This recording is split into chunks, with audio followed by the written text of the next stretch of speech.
A fome russa de 1921-1922, catástrofe climática ou extermínio deliberado. O caos criado pelas abstrações filosóficas de Lenin e a loucura planificadora do socialismo transformaram-se em matéria-prima para uma inevitável catástrofe. A fome russa de 1921-1922. Uma publicação oficial soviética, no início dos anos 20, concluiu que cerca de 5 milhões de pessoas morreram em 1921 por fome e doenças relacionadas à fome. Um número maior do que a população de Salvador e Porto Alegre juntas. O principal motivo para essa tragédia foram as requisições abusivas de alimentos por parte do governo soviético. Apesar da má colheita de 1920, 10 milhões de puas haviam sido requisitadas nesse ano. Todas as reservas, inclusive as sementes para as futuras colheitas, foram apreendidas. A partir de janeiro de 1921, vários camponeses não tinham nada para comer, nem sementes para plantar. Esse cenário caótico, criado por uma política econômica desastrosa, pressagiava uma grande fome. No entanto, Lenin não queria assumir a culpa desse terrível desastre humanitário. Foi nesses termos que o jornal Pravda, de 12 de julho de 1921, noticiou que essa calamidade não resultava somente da seca, do atraso da agricultura czarista. Essa mentira espalhada pelos bolchevistas é fácil de refutar, pois como uma agricultura obsoleta, não teria uma colheita de cereais 1/3 maior do que os outros 3 principais países agrícolas, a Argentina, Canadá e Estados Unidos juntos. A Rússia produzia 1/4 da produção mundial de pão e foi o primeiro do mundo em termos de volume total de produtos agrícolas. Quanto às questões climáticas, devemos lembrar que nem todas as regiões da Rússia tiveram uma má colheita. Haviam excedentes de alimentos que foram recolhidos na forma de um imposto em espécie. No entanto, esse excedente foi exportado para o exterior, algo muito estranho para um país que vivia uma crise humanitária. Até mesmo um dos deputados, Mikhail Kalinin, estranhou essa atitude e indagou: por que não podemos dar aos que estão morrendo de fome as 10 milhões de libras de alimentos que estão na província de Moscou? Essa pergunta foi feita por ocasião de um pedido a Lenin. Recebeu uma resposta inusitada: temos que manter os preços do grão russo no mercado europeu. Isto é, os grãos que se encontravam na província de Moscou são destinados à venda no exterior. Mas por que Lenin se preocuparia com o mercado internacional diante de tamanha tragédia? A fome varria 12 províncias que transformaram-se em zonas de desastres permanentes. Além disso, o governo ainda contava com uma grande reserva de ouro, riqueza essa que poderia facilmente resolver a crise de abastecimento. Mas o Estado soviético tinha outros planos para o seu tesouro. Enquanto milhares de pessoas morriam de fome, foram gastos 10 milhões de rublos em ouro em aeronaves.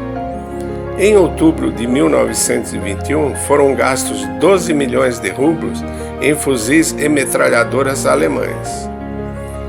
Além disso, Trotsky exigiu a liberação de mais de 500 mil rublos em ouro para necessidades especiais de emergência do comissariado. Essas compras são injustificadas, enquanto milhares de pessoas morriam de fome e o exército foi reduzido, as ordens militares cresceram. Sem mencionar que as fábricas russas de armas em Tula, São Petersburgo e nos Urais tinham enormes estoques de armas.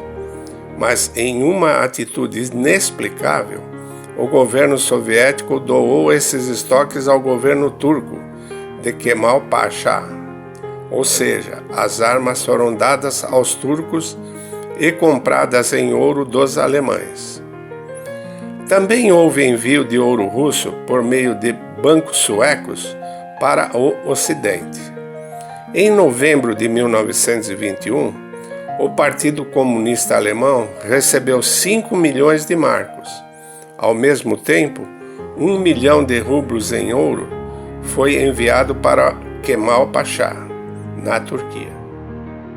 No mesmo ano, foi alocado 600 mil rublos para o Partido Comunista da Coreia, 13 mil rublos para o Partido Comunista da Letônia e 15 mil rublos para o Partido Comunista da Estônia. Em suma, enquanto os russos comiam cães, gatos, roíam a casca das árvores, comiam carniça e ratos, o governo soviético gastava fortunas com questões publicitárias. Mesmo nas áreas não afetadas pela seca, havia fome. E em todo o país houve um padrão geral. Nas cidades onde até recentemente reinava a abundância, começou a escassez. Em Kiev, uma mulher adulta soviética pesava em média 39 quilos. Ao mesmo tempo, continuavam sendo enviados trens e navios com grãos russos para o Ocidente. Em Moscou, uma delegação comercial britânica firmava acordos sobre novas compras de matérias-primas e alimentos russos. Para salvar as áreas afetadas, não foi tomada nenhuma medida.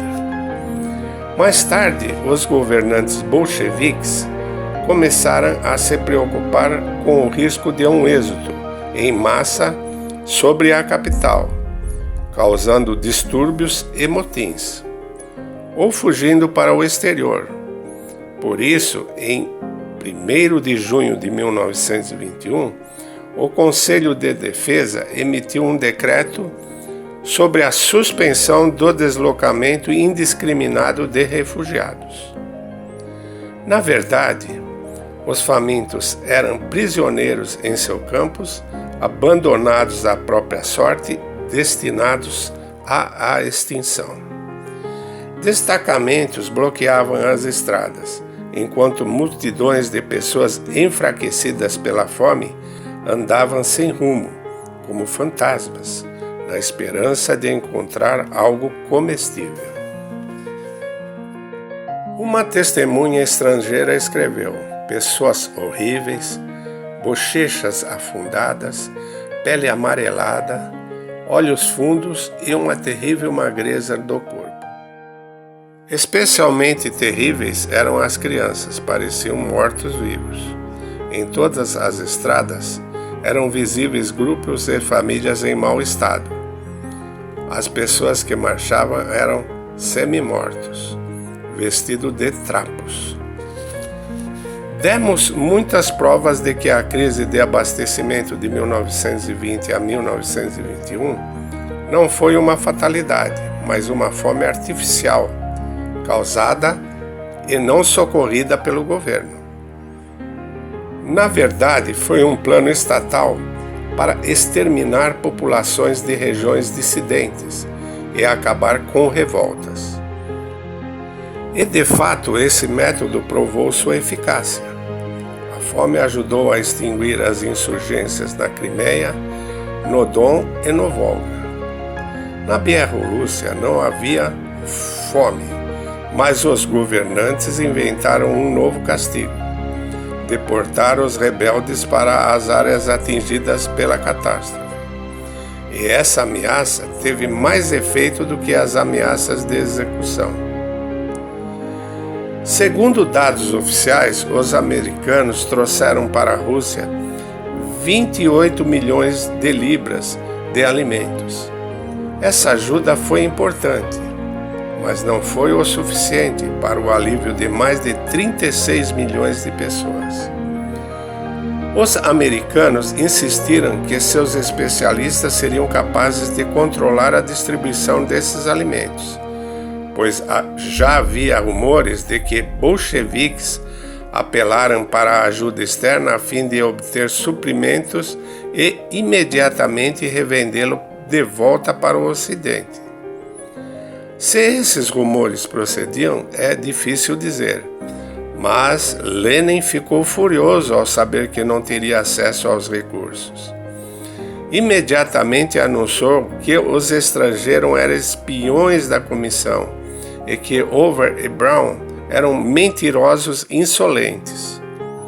Argumentou que as organizações filantrópicas se dedicavam à espionagem militar e tinham como única tarefa derrubar o regime bolchevique.